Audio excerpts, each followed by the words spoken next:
Hi friends, ఈరోజు వార్తల్లో నిలిచిన కరెంట్ అఫైర్స్లోని మొదటి అంశం, తెలంగాణ రాష్ట్రంలో కొలువుదీరిన కాంగ్రెస్ ప్రభుత్వము త్వరలోనే 34 కొత్త కార్పొరేషన్లకు కొత్త చైర్పర్సన్స్ను ఎంపిక చేసింది.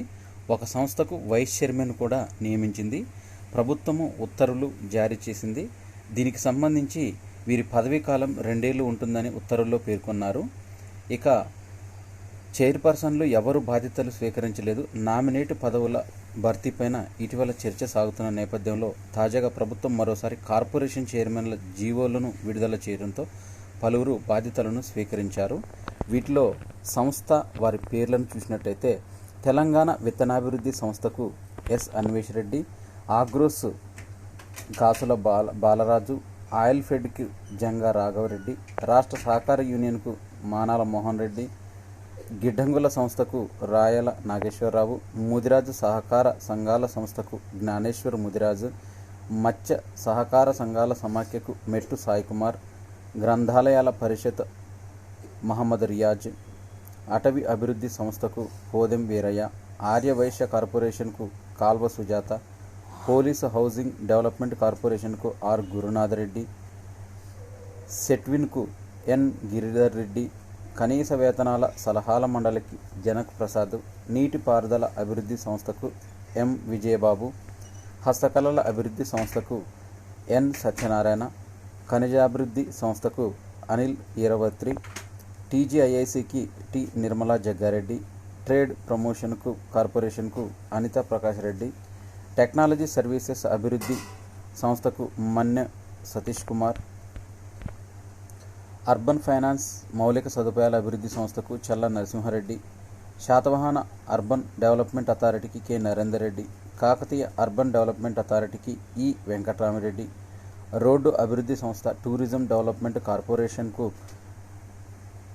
మల్రెడ్డి రామ్రెడ్డి పటేల్ రమేష్ రెడ్డి, తెలంగాణ ఫుడ్స్కు ఎంఏ ఫహీం, మహిళా సహకార అభివృద్ధి సంస్థకు బండ్రు శోభారాణి, వికలాంగుల సహకార అభివృద్ధి సంస్థకు ఎం వీరయ్య, స్పోర్ట్స్ అథారిటీకి కె శివసేనారెడ్డి, సంగీత నాటక అకాడమీకి Punjala Alekhya, SC cooperative development కార్పొరేషన్కు N Preetham, BC cooperative finance కార్పొరేషన్కు Nuthi Srikanth, ST cooperative finance development కార్పొరేషన్కు బెల్లయ్య నాయక్, గిరిజన కోఆపరేటివ్ ఫైనాన్స్ డెవలప్మెంట్ కార్పొరేషన్కు కొట్నాక తిరుపతి, అత్యంత వెనుకబడిన వర్గాల అభివృద్ధి సంస్థకు జరిపేటి జయపాల్, మైనారిటీల ఆర్థిక సంస్థ వైస్ చైర్మన్ ఎంఏ జబ్బారు మొదలైన వారు ఈ కార్పొరేషన్లకు ఎంపికయ్యారు. దక్షిణ మధ్య రైల్వేకు డిప్యూటీ జీఎంగా ఉదయనాథ్ ఎంపికయ్యారు. ఇతను నాగర్ కర్నూలు జిల్లా కొల్లాపూర్కు చెందిన ఉదయనాథ్ గతంలో Secunderabad south central railway construction organisation deputy financial adviser chief accounts ఆఫీసర్గా కూడా పనిచేశారు. వాయు కాలుష్యంతో ఐవీఎఫ్ ఇన్విట్రో ఫర్టిలైజేషన్కు శరాఘాతం ఏర్పడే అవకాశం ఉందని, ఈ ఐవీఎఫ్ పద్ధతిలో ఒక పరిపక్వ అండాన్ని శుక్రకణంతో ల్యాబ్స్లో ఫలదీకరణ చేస్తారు. ఈ క్రమంలో తయారయ్యే పిండాన్ని తల్లి గర్భంలోకి ప్రవేశపెడతారు. అయితే ఈ వాయు కాలుష్య ప్రభావాన్ని అంచనా వేయడానికి ఆస్ట్రేలియాలో 3660 ఐవీఎఫ్ ప్రక్రియలను శాస్త్రవేత్తలు పరిశీలించారు. మహిళల నుంచి పరిపక్వత చెందని అండం సైట్ సేకరించడానికి 24 గంటలు, 2 వారాలు, 4 వారాలు, 3 నెలల ముందు ఆయా ప్రాంతాల్లో వాయు కాలుష్య స్థాయిని విశ్లేషిస్తారు. విషయగ్రహణ సామర్థ్యానికి ధూమపానంతో గండిపడే అవకాశం ఉందని పరిశోధకులు తెలిపారు. దీనికి సంబంధించి ఈ జ్ఞాపక శక్తి, మాట్లాడే నైపుణ్యం వంటివి క్షీణించడానికి 85% ఎక్కువగా ఉంటుందని వివరించారు. లండన్ యూనివర్సిటీ కాలేజీ శాస్త్రవేత్తలు ఈ పరిశోధన చేశారు. వీరు జీవనశైలికి సంబంధించిన 16 అంశాలను విశ్లేషించారు. అమెరికాస్ గాట్ టాలెంట్ షో అదరగొట్టిన భారత సంతతి బాలిక. అమెరికాస్ గాట్ టాలెంట్ టీవీ షోలో భారత సంతతికి చెందిన ఫ్రనిస్కా మిశ్రా అనే బాలిక అదరగొట్టింది. తన అద్భుత గానంతో న్యాయ నిర్ణేతలతో సహా అందరినీ మంత్రముగ్ధులను చేసింది. గోల్డెన్ బజర్ను దక్కించుకుంది. ఫ్రనిస్కా వయసు 9 ఏళ్ళు. ఆమె కుటుంబం ప్రస్తుతం ఫ్లోరిడాలో స్థిరపడింది. ఫ్రనిస్కా ప్రతిభపైన ప్రముఖ పారిశ్రామికవేత్త ఆనంద్ మహీంద్ర ప్రశంసలు కురిపించారు. ఆమె సాధించిన విజయం స్ఫూర్తిదాయకమని ఎక్స్లో పేర్కొన్నారు. రష్యాతో మరింత సుదృఢ బంధాన్ని ఏర్పరచుకోవాలని భారత ప్రధాని నరేంద్ర మోడీ ఉద్ఘాటించాడు. రానున్న 3 రోజుల్లో రష్యా, ఆస్ట్రియాలో పర్యటిస్తున్న ఈ 2 దేశాలతో బంధాన్ని మరింత బలోపేతం చేసుకోవడానికి ఈ పర్యటన ఒక అద్భుత అవకాశంగా మారనుందని భావిస్తున్నారు. భారత్కు ఈ దేశాలతో బంధం కాలపరీక్షకు నిలిచింది. ఆస్ట్రియాతో భారత్కు దృఢమైన, విశ్వసనీయమైన బంధం ఉంది. ఆ దేశ అధ్యక్షుడు Alexander Van der Bellen chancellor Karl నెహ్మద్తో భేటీ అవుతున్నారు. వారితో ప్రజాస్వామ్యం, బహుళత్వ వాదంపైన చర్చలు జరపనున్నానని భారత ప్రధాని నరేంద్ర మోడీ తెలిపారు. నెలసరి సెలవులు మంచివే, కానీ ప్రతికూల అంశాలు కూడా ఉన్నాయి అంటూ సుప్రీంకోర్టు వ్యాఖ్య ఇచ్చింది.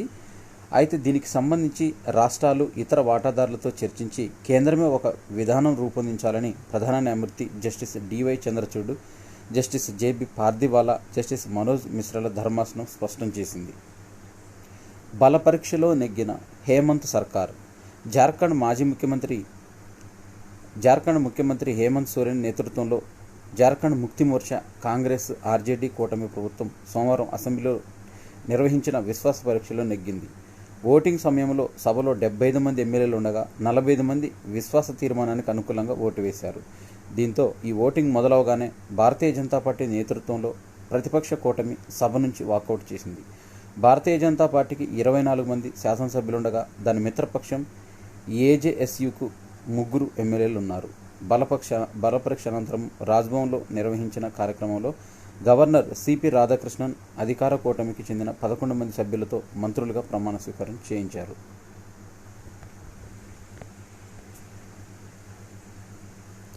Kakatiya thermal power plant KTPP 200 రోజులు నిరంతరాయంగా విద్యుత్ ఉత్పత్తిని సాధించి కీలక మైలురాయిని అధిగమించింది. ఇందులో మొదటి యూనిట్లో 500, రెండో యూనిట్లో 600 మెగావాట్ల సామర్థ్యంతో పనిచేస్తున్నాయి. భూపాలపల్లి జిల్లా గణపురం మండలంలోని ఈ విద్యుత్ కేంద్రంలో 600 మెగావాట్ల ప్లాంటు 2023 డిసెంబర్ 15 నుంచి ఈ నెల 4 వరకు నిరంతరాయంగా 200 రోజులు నడిచి 85.36% PLF ప్లాంట్ లోడ్ ఫ్యాక్టర్ సాధించింది. ఇది ఈ కేటీపీపీకి సరికొత్త రికార్డును సృష్టించింది. బిల్లుపై అభిప్రాయం చెప్పకపోతే దాన్ని ఆమోదించినట్టే అంటూ రాజ్యసభ చైర్మన్ జగదీప్ ధన్ఖడ్ వ్యాఖ్యానించారు. దీనికి సంబంధించి జగదీప్ ధన్ఖడ్ సోమవారం వ్యాఖ్యానించారు. కాంగ్రెస్ నాయకుడు పి చిదంబరాన్ని ఉద్దేశించి ఆయన ఈ వ్యాఖ్య చేశారు. ఈ నెల 1 నుంచి అమల్లోకి వచ్చిన 3 నేరన్యాయ చట్టాల తాత్కాలిక విధి నిర్వాహకులు రూపొందించిన చిదంబరం ఇటీవల ఒక జాతీయ దినపత్రిక ఇచ్చిన ఇంటర్వ్యూలో వర్ణించారు. బెంగాల్లో వర్సిటీలకు వీసీల సెర్చ్ కమిటీ మాజీ సిజేఐ జస్టిస్ యుయు లలిత్ను అధ్యక్షుడిగా నియమించిన సుప్రీంకోర్టు.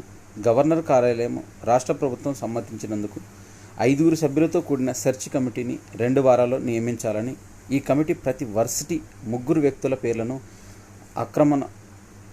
అక్షరక్రమంలో పాటిస్తూ ప్యానెల్ను సిద్ధం చేసింది.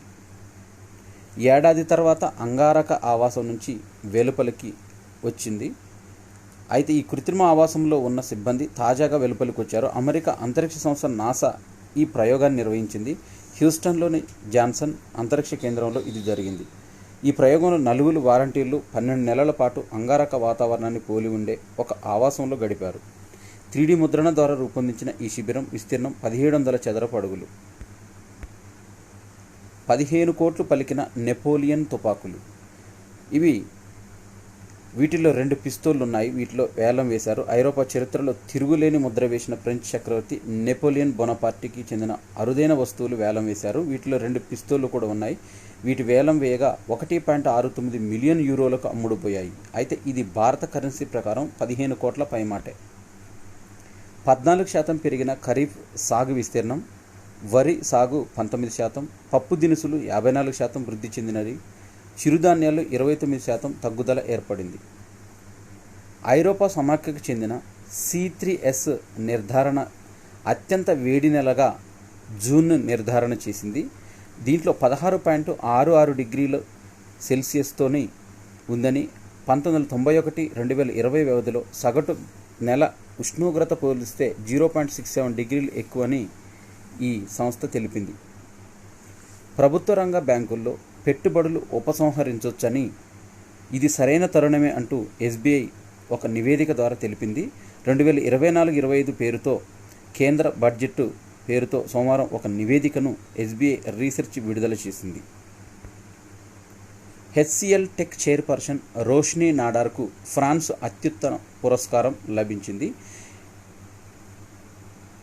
షెవిలియర్ డెలా లీజియన్ డి హానర్ అనే పురస్కారం లభించింది అని కంపెనీ తెలిపింది.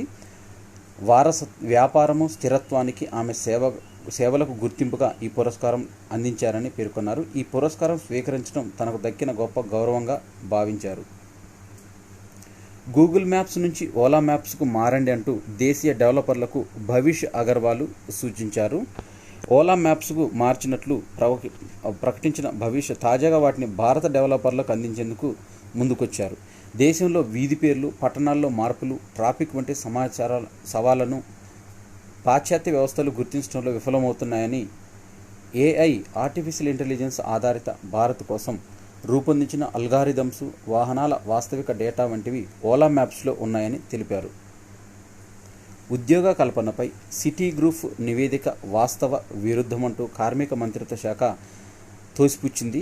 రిజర్వ్ బ్యాంక్ ఆఫ్ ఇండియా విడుదల చేసిన KLMES data, periodic labour force survey వంటి అధికారిక గణాంకాల నుంచి లభించే సమగ్ర సానుకూల ఉపాధి డేటాను పరిగణలోకి తీసుకోవడంలో సిటీ గ్రూప్ విఫలమైనట్టు కార్మిక మంత్రిత్వ శాఖ పేర్కొంది.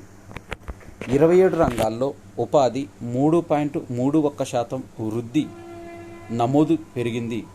59.66 కోట్లకు చేరింది. ఆర్బీఐ విడుదల చేసిన గణాంకాలు వెల్లడించాయి. 2021-22లో 27 రంగాలలో 57.57 కోట్ల మందికి ఉపాధి లభించింది.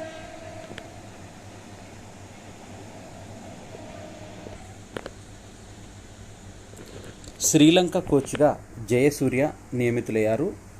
మాజీ కెప్టెన్ సనత్ జయసూర్య శ్రీలంక జట్టు తాత్కాలిక చీఫ్ కోచ్గా నియమితులయ్యారు. సొంత గడ్డపైన భారత్తో పరిమిత ఓవర్ల సిరీస్కు ముందు శ్రీలంక క్రికెట్ SLC ఈ నిర్ణయం తీసుకుంది. భారత జట్టులో జైస్వాల్, సంజు దుబే, జింబాబ్వేతో చివరి టీ20 కోసం శుభ్మన్ గిల్ నేతృత్వంలో భారత జట్టులో 3 మార్పులు చేశారు. టీ20 ప్రపంచ కప్ గెలిచిన జట్టులోని సభ్యులైన Yashasvi Jaiswal, wicket keeper Sanju Samson, all rounder Shivam Dube తిరిగి జట్టులోకి వచ్చారు. సాయి సుదర్శన్, హర్షిత్ రాణా, పంజాబ్ వికెట్ కీపర్ జితేష్ శర్మ చోటును కోల్పోయారు. వీరు రెండో టీ20లో అరాగ్రేటం చేసిన వీరు సాయి సుదర్శన్కు ఆ మ్యాచ్లో బ్యాటింగ్ చేసే అవకాశం రాలేదు. మరో 3 టీ20ల తర్వాత బుధవారం జరుగుతుంది. శ్రీలంకతో వన్డేలకు రోహిత్, కోహ్లీలు దూరం కానున్నారు. Team India captain Rohit Sharma, star batter Virat Kohli, Bumrah వచ్చే నెలలో శ్రీలంకతో జరిగే 3 వన్డేల సిరీస్కు దూరం ఉండబోతున్నట్టు సమాచారం. ప్యారిస్ ఒలింపిక్స్ మరో 17 రోజుల్లో స్టార్ట్ అవబోతుంది. దీనికి సంబంధించి మన భారత సైన్యం మొత్తము 113 మంది బరిలో దిగనున్నారు.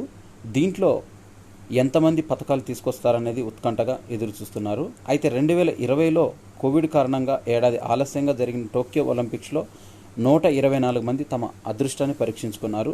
భారత ఒలింపిక్స్ చరిత్రలో అత్యధిక మంది పోటీ పడింది ఆ క్రీడల్లోనే. అందుకు తగ్గట్లే పథకాలు కూడా రికార్డు స్థాయిలోనే వచ్చాయి. 1 స్వర్ణం సహా 7 పథకాలు భారత్ సొంతమయ్యాయి.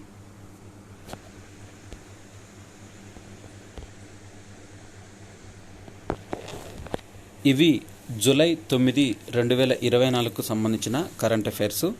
ఈ వీడియో నచ్చినట్టయితే లైక్ చేయండి, షేర్ చేయండి, కామెంట్ చేయండి. నా ఛానల్ సబ్స్క్రైబ్ చేసుకోవడం ద్వారా నేను చేసే వీడియోస్ అన్నీ మీకు నోటిఫికేషన్ రూపంలో వెలువడతాయి. Thanks for watching.